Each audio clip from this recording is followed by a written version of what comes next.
आज मैं आपको इस पर ना एक बहुत अच्छी एक स्टोरी बताऊंगी सुकरात के जीवन की। यूनान के एक बहुत बड़े दार्शनिक हुए हैं, क्या नाम था उनका? सुकरात। सुकरात एक इतने बड़े दार्शनिक हुए हैं और वो अपने समय में ही लोगों के बीच काफी ज्यादा लोकप्रिय हो गए थे। उनके बहुत सारे शिष्य थे, जिनमें प्लेटो भी एक थे। तो वो तार्किक बात कहा करते थे, लॉजिकल बात कहते थे, और जो बातें वो कहते थे वो अक्सर धर्म के खिलाफ होती थी। धर्म के साथ साथ वो बातें राजनीति के भी खिलाफ हो जाती थी, क्योंकि धर्म और राजनीति दोनों एक दूसरे से जुड़े हुए थे। तो उनकी बातों को मानने वाले धीरे धीरे बहुत सारे फॉलोअर्स हो गए, जो धर्म और राजनीति से संतुष्ट नहीं थे।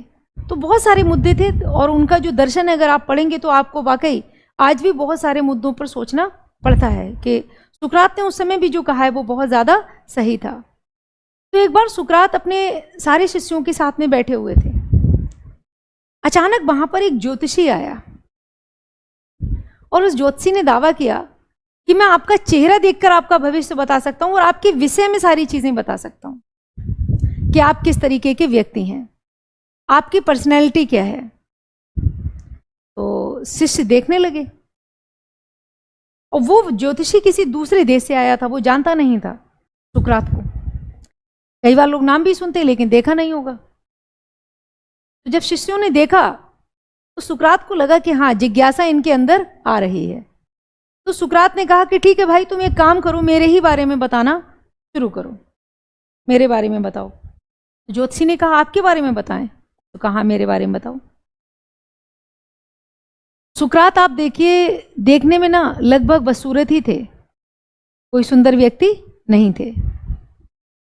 तो उसने देखा ध्यान से उनके चेहरे को और कहा कि आपके चेहरे की बनावट से मुझे ये समझ में आता है कि आप सत्ता विरोधी हैं, और आपके अंदर सरकार के खिलाफ बहुत ज्यादा द्रोह भरा हुआ है, यानी आप विद्रोही हैं।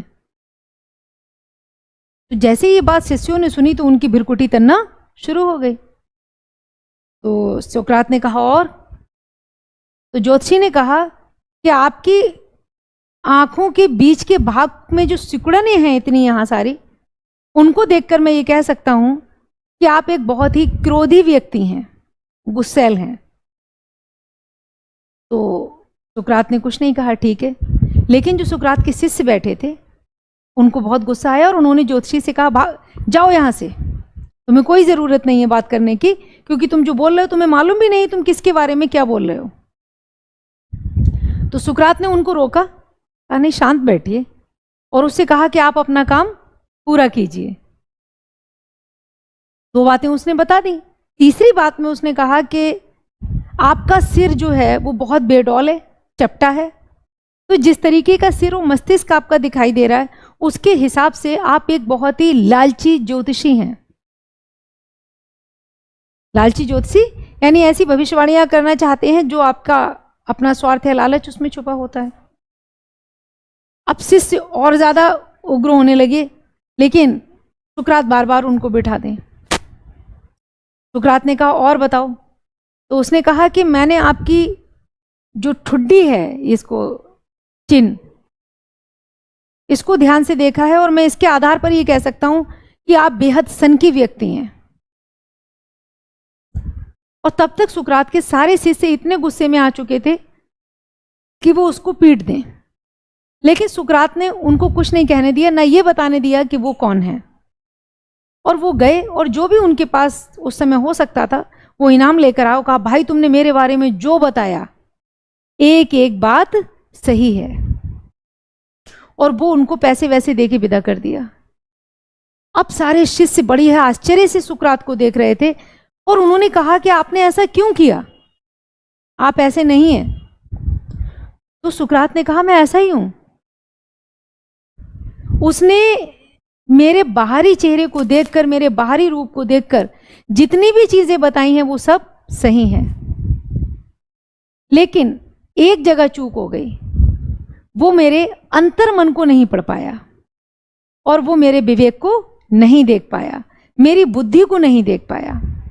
वास्तव में मेरे अंदर ये सारे दुर्गुण हैं, लेकिन मैं अपनी बुद्धि और अपने विवेक से इन सारे दुर्गुणों पर नियंत्रण कर लेता हूं।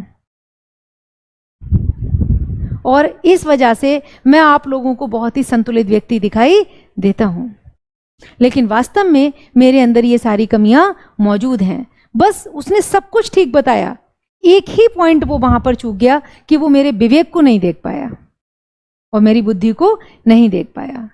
तो कहने का मतलब है कि चाहे कोई कितना बड़ा आदमी हो, कितना महान हो, नेता हो, फकीर हो, अमीर हो, गरीब हो, हर व्यक्ति के अंदर सारी कमियां होती हैं। अंतर सिर्फ ये होता है कि वो अपनी बुद्धि का और अपने विवेक का किस तरीके से इस्तेमाल करता है, क्योंकि सबसे बड़ा बल किसका होता है? बुद्धि का बल होता है। क्या बड़े लोगों में, महान लोगों में दुर्गुण नहीं होते? क्या वो गुस्सैल नहीं होते? होते हैं। वो सनकी भी होते हैं, वो जिद्दी भी होते हैं, कई जगह गलत भी होते हैं, लेकिन उनके अंदर विवेक होता है। वो अपनी गलतियों को समझने की कोशिश करते हैं और उन पर नियंत्रण करने की कोशिश करते हैं। ठीक है, तो ये मैंने आपको समझाया। अगर